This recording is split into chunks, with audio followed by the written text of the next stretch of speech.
Over 1 million teachers use iExcel in their classrooms every day for one reason. They love it. Why? iExcel is where the magic happens. With just one platform, teachers can personalize learning for every student. iExcel gives teachers all the tools they need to enhance and differentiate instruction without adding work to their plates. Plus, iExcel has decades of expertise and has proven to be effective. Studies on more than 70,000 schools across nearly 50 states show that those who use iExcel outperform others on state tests.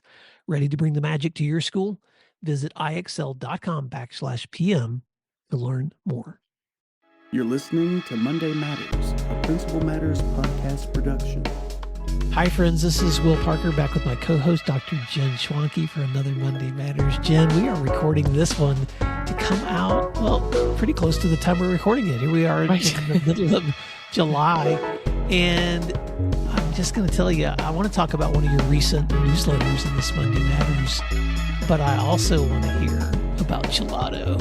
How is Italy? So I set a goal to eat gelato every day, and I did not eat gelato every day, but I made up for it and had gelato twice a day, a couple of days. So I got the equivalent of gelato every day. It was incredible. We were 3 days in Italy and then 9 in Greece. And, somebody asked me today, what did you love about it? And I said, I don't know how to answer that.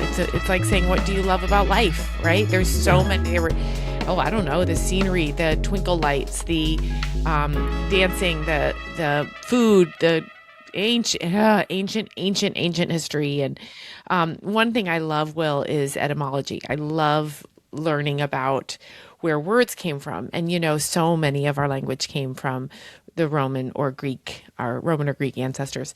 I'll just highlight one.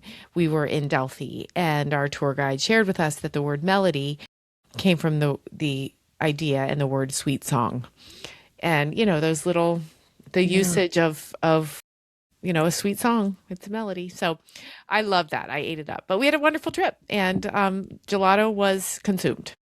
Well, I know you and I are both avid readers, and part of the thing I've loved about traveling overseas is you feel like you are in a story, like you're finally in those settings you've read so much about, and there's just something beautiful about transporting yourself in your imagination to places you've not been. But then going in person, there's just nothing like it, Jen. Right. And one of I'm going to make a tie to leadership here with this, but one of our tour guides actually validated one of the things about me as a reader and a traveler.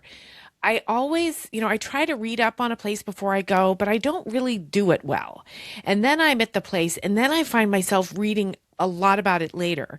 And as a tour guide, she said, that's what you should do, because then you have context for all of it. And in a lot of ways, as she said it, I thought that's just like leadership. You can read all the leadership books before you go get your first leadership job, and you forget it all because the problems that come are so unique to that situation. But if you're reading the books and listening to the podcasts and reaching out to your network while you're immersed in the leadership work, it clicks. wow, what a great connection, right, Jen. And you're not off the hook, because I'm probably going to ask you more about Italy and gelato in future episodes, because there's just so many things I'm curious to know. But you also wrote a post, and I believe you posted this before you were traveling, called The Problem with Certainty. And I just wanted to bring that to listeners today, because I had some thoughts about that post too. We, in a recent post that you and I did, talked about some of the lessons learned this past year from working with leaders. And I think one of the quotes that I used in that conversation was that curiosity is often more important than certainty. And you had already been writing about that. And so why don't you just open up that conversation for a little bit for listeners, and just let's talk about, we're not saying don't be certain, but we're saying that sometimes the process involved in asking questions and I'm not going to steal the thunder. You just take a sip. Well, no, I think that's exactly the point, right? Certainty is not a bad thing. I want to be very clear about that. We want certainty. As humans, we want certainty. And we know that children like and need routine, and you need to know what's coming. I think about every seventh grader who ever walked into my classroom when I taught, what are we doing today? People want to know. And that is very soothing and very comforting for us as humans. But it's not... it doesn't substitute for growth. And so the reason I wrote this post, and I've told this story on the podcast, I'm sure. I listened to an interview where a musician had gone off solo, and he told the interviewer, well, it's because bandmates have girlfriends.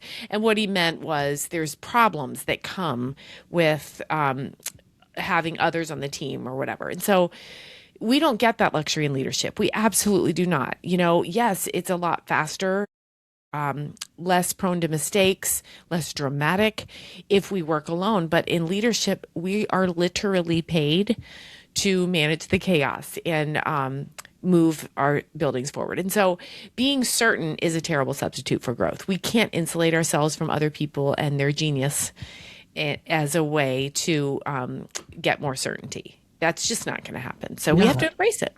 Well, and even the idea of, because you talk about this, about the solo artist believes they have total control. Right. But you and I both know that no matter what role you step into, if you're going to do it in education, it's got to involve other people.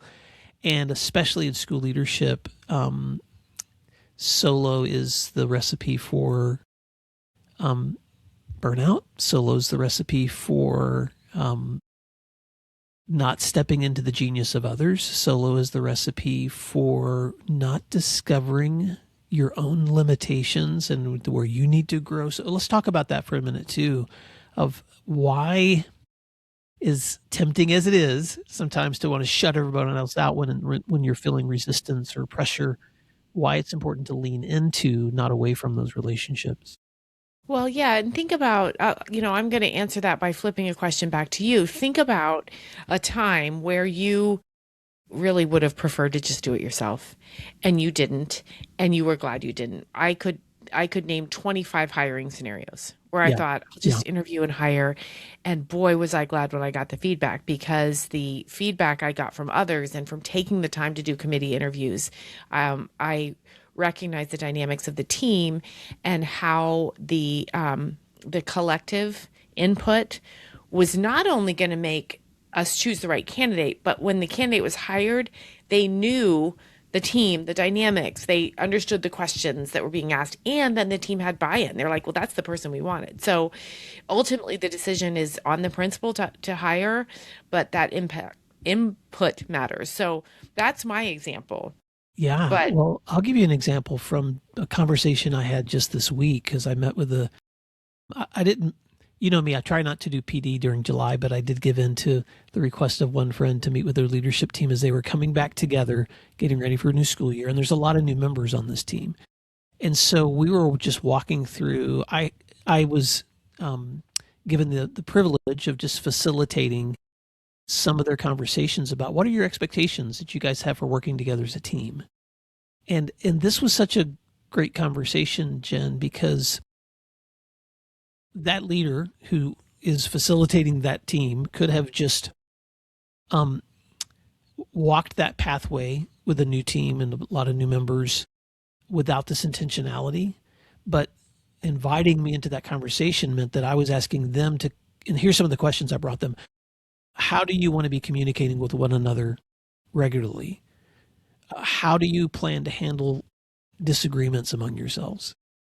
What will accountability look like among you guys as a team? How will you ensure that every voice is being heard? What commitments do you want to make to one another on the front end that you can that these are going to be the norms of how you're going to be working together as you move forward? And I didn't prescribe a thing for that group conversation, Jen. But just to give an example, that's an example of recognizing that we have to lean into, the diversity and the differences, the patterns, the unique things that we share in common, but also the things that make us very different, that help us, that complement how we work together. Well, and we all know from our time as teachers and from watching teachers how hard we work to teach that skill to kids. Mm-hmm. We sometimes want kids working alone because we want to see what they know and what they can do. But many times that idea of collaboration is embedded in the content standards, right? We want that to come out of it so that people can work well together. And so as adults, it really is practicing what we preach. It really is for us saying, gather the people around you and make yourself stronger. And so that was kind of the door into this conversation about certainty, because it is so beautifully powerful when we work together and we lead with an acceptance that it's going to be messy. Leadership is messy. Certainty is almost never guaranteed. I was thinking on my drive home today from work, we lost power today at work. And I thought, never when I woke up this morning did I have on my bingo card that we were going to need to deal with a power outage at 1:30 p.m. You just don't know in leadership, but carry on we do. And in a few days, I'll forget about this power outage. It will just be another thing that we had to problem solve through. Well, you said a quote in your post on the problem with certainty that I want to read out loud, Jen, because you know me, I read your newsletters and then I tell you what I love about them. So I know, it's a great ego boost every week. I emailed this back to you. I was like, I love this quote. You said, "It is the understanding that while relying on others is an undeniable hassle, it is also our only true reward. We don't just need others to share the load. We need them to show us what we're capable of building when we finally stop trying to do it ourselves." And what I loved about that quote is it took me back to one of my favorite quotes, and I'm going to be a real English teacher geek for a minute because I love C.S. Lewis, Chronicles of Narnia. I love J.R.R. Tolkien, who was friends with C.S. Lewis and Tolkien wrote the Lord of the Rings trilogies. And they had a mutual friend named Charles Williams. And when he died, I heard someone read this quote once from a letter that C.S. Lewis had written, and he said this, "In each of my," sorry, listeners, I'm going to read a long quote. Here we go. But Lewis wrote this, "In each of my friends, there is something that only some other friend can fully bring out. By myself, I am not large enough to call the whole man into activity. I want other lights than my own to show all of his facets."